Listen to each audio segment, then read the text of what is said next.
I'd like to thank Reda Oulamin, who invited me to speak today. The Swiss representative Bertrand Louise Juliette Borsenberger of the Hans Seidel Foundation, and from the Netherlands, Mathis Schroeder, and of course, all of the tremendous panelists this morning and this afternoon, Khadija Riyadi, Mohammed Al-Ghali, Abdelatif Hatimi, and Jeffrey England, among others. I was one of those observers for the elections, and I went to 40 polling chambers and 10 polling stations, I think starting in Douar, Kora, and ending up somewhere on the highway to Fez.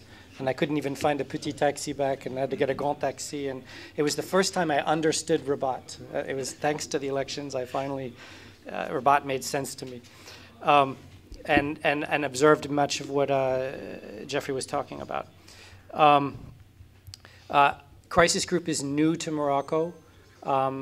I came here as North Africa director in part because the American school here is better than the ones in the neighboring countries to bring to bring my family here. But I cover the zone from Libya to Mauritania, or I like to say from Oued Siwa to the Fleuve Senegal. So that zone, although I pay close attention to Egypt as well. Crisis Group has never written on Morocco, except that we had two 2007 reports on Western Sahara that are still standard reading on the issue, and I get comments all the time about these two reports, which were appreciated by both sides in the conflict. We covered Morocco in a regional report on Islamism, again, a few years back, which was one of our best reports ever. I'm going to make a few reflections related to the Arab Spring and how the West is viewing the Arab Spring, and look forward to the debate from the audience here. Consider this text adapted from Wikipedia. The revolutions arose from such a wide variety of causes that it's difficult to view them as resulting from one coherent movement or social phenomenon. Numerous changes have been taking place in society through the first part of the century. Both liberal reformers and radical politicians were reshaping national governments. Technological change was revolutionizing the life. A popular press, extended political awareness, and new values and ideas such as liberalism, nationalism, socialism had begun to spring up. There was an economic crisis and economic hardship, including drought and crop failures that produced hardship among rural people and working urban poor. Large swaths of the elites were discontented with royal absolutism.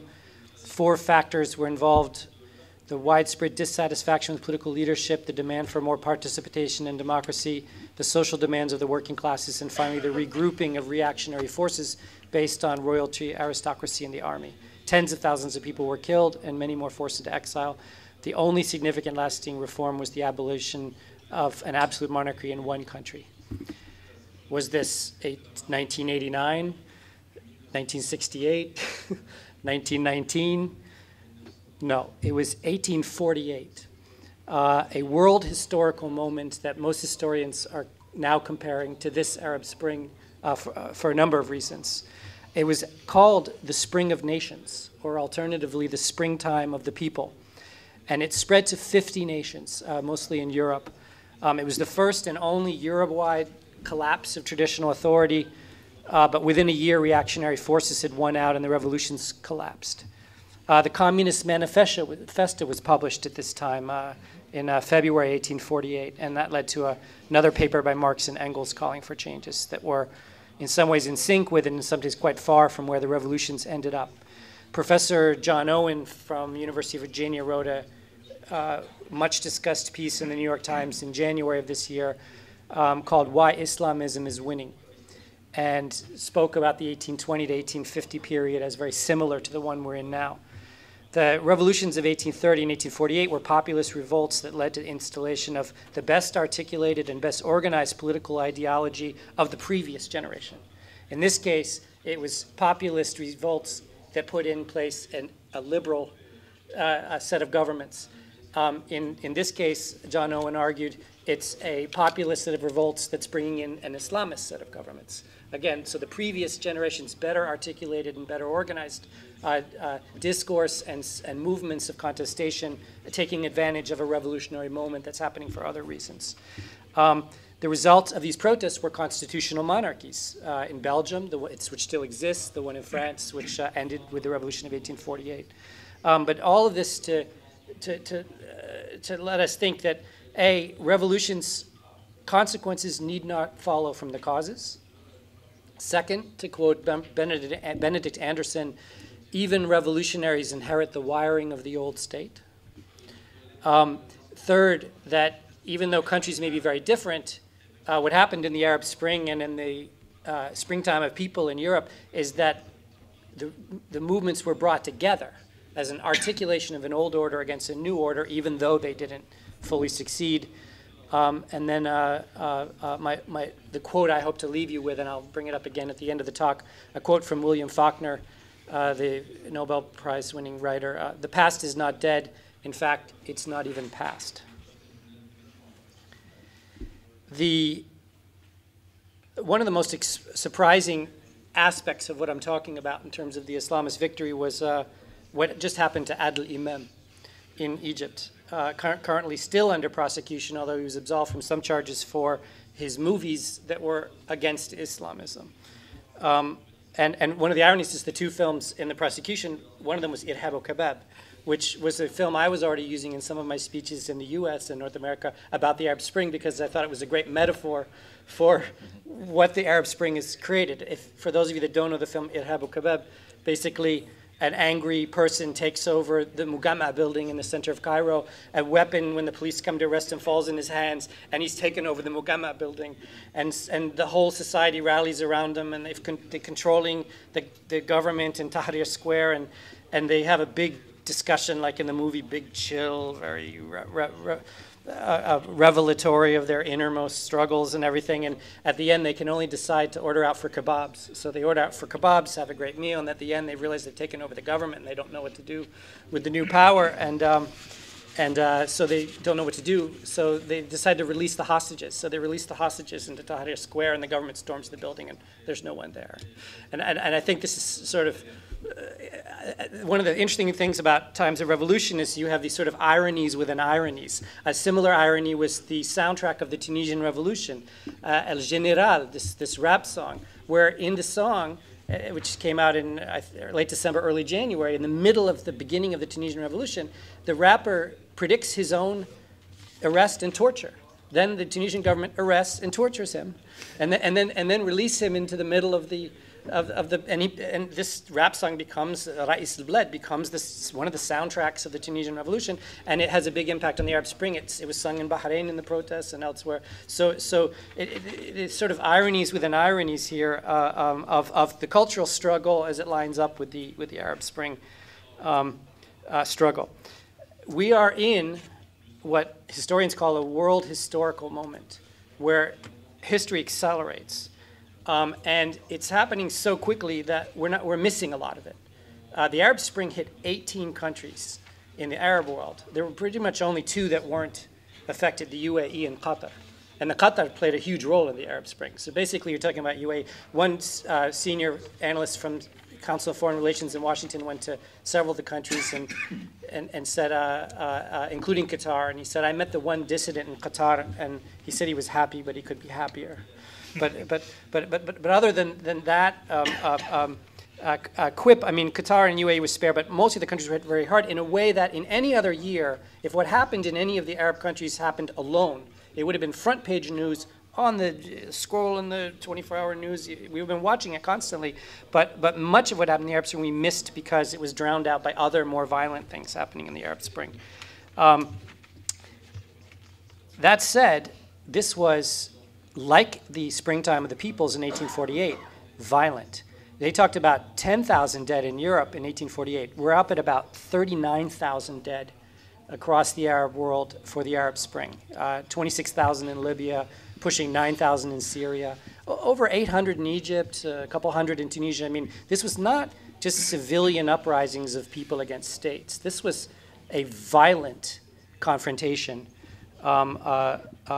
including in Morocco, but not on the scale of the other countries. And the reverberations will go on for years. The latest one, Mali, you have 60,000 refugees from Mali in Mauritania alone. I mean, the ampler of the sort of domino effect of these Arab Springs will continue and is continuing in quite a dramatic way. In Morocco and in much of the coverage of the Arab Spring, the understanding was mostly around the idea of people against regimes. And in Morocco, that peaked in the March and the June protests of last year. But the other element of the Arab Spring, which I alluded to earlier, was people against people and regimes against regimes. And if you really want to understand the context of the Arab Spring, you have to understand the country-to-country dynamics of how countries are benefiting from or not, and seeking to protect their interests in the Arab Spring, and also not. I talked about this at length in a lecture I gave at MIT. You can look up online. It's called Days of Rage, Dreams of Trespass. Now to Libya. What are the implications of the Libyan Arab Spring for Morocco? Again, for deep perspective on Libya, you can look at our June and our December reports on Libya, or the show that I did on Al Jazeera International called Who is Really Controlling Libya? You can see it on YouTube. But there was a couple things I wanted to point out here. One was the whole tribal trope for Libya. That the tribal trope was basically that this is a competition among tribes in a country that's so different from the other Arab countries that it can't really have an Arab Spring. The tribes are fighting in Libya, but not in the way that this is being portrayed. And the Arab Spring happened in Libya. It just didn't happen as completely as it did in Tunisia and Egypt. What do I mean? When the February 17th movement happened in Libya, the eastern half of Libya fell in very similar way to how Tunisia and Egypt fell. 8,000 defections in the army, taking over of public buildings in a relatively pacific way, although the government did try to apply violence. And all of Libya rose up. The 5 biggest cities in Libya, Beida, Benghazi, Misrata, Tripoli, and Zuwara, all rose up. What happened was Beida and Benghazi succeeded. Misrata fought back, and the bloodiest part of the conflict started there and went on for months. And Zuwara and Tripoli, they gave up and waited. Waited till when? In Tripoli, they waited until August 20th, when the call to prayer went out, saying, now it's time to rise up. The whole city rose up, again on an Arab Spring model. And 80% of Tripoli had fallen into rebel hands without many shots being fired within 24 hours. And without the militias getting there. There'd been some sort of pro-NATO landings on the beach of some militias and things, but basically the militias hadn't arrived. They were still outside the city, and when they did get there, they finished off Bab al-Azizia compound and the remaining 20% of Tripoli. But Tripoli basically fell in an Arab Spring manner, much like, and one of the things the Libyans most resent is that they're being put in this other category by all the international coverage, and they sort of want their Arab Spring back. And the major animus of struggle in the Libyan Arab Spring is not tribes against tribes. It's new order against old order dynamics. One of the main slogans of the Libyan Revolution was La ala Qabiliya. Why? Until 93, Gaddafi had a anti-tribal strategy, which shifted in 1993 after the assassination attempt on himself into a tribally based security strategy. Which the Gaddafi regime tried to deploy in 2011 to put down the rebellion. It failed. And it failed largely because most young Thuar in Libya didn't want that tribal society. I'm not saying the tribes aren't there. I'm saying that in the West, we got so bad that you could look at, for example, at Brookings Doha, there was a piece on how tribes should be, how Libya is organized in the post-conflict situation. Ridiculous. Most Libyans, like most Tunisians, where there's tribal and clan conflicts going on, and most Moroccans don't want a tribally based society going forward. The most important thing in Libya going forward is a set of issues very like the set of issues facing Tunisia and in other ways all of the other Arab Spring countries. You know, what kind of parliament, what kind of constitution, what are the roles of the political parties, how are the votes going to happen, the way Jeff was talking about. Okay, I'll leave Libya. What are the implications of the Tunisian Arab Spring for Morocco? Tunisia happened for a variety of reasons, but let me give you 2 portraits and a couple of other reasons, which I think are instructive for Morocco.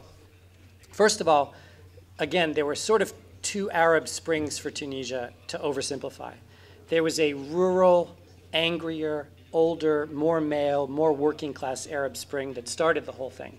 And then there was a more urban, more middle class and upper class, more both genders, younger, more socially networked, more media savvy and media good-looking revolution in the cities that succeeded.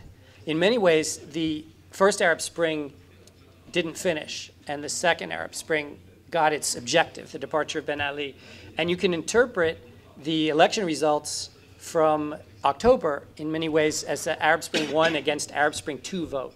So if you look at the way Tunisians voted and you get beyond the Nahda victory, you see a whole bunch of parties that weren't even polling in the pre-election polls. Arida Shabiya, CPR, Atakato. These parties were not even on the radar screen of international analysts or Tunisian polls, and they did very well in the elections. Why?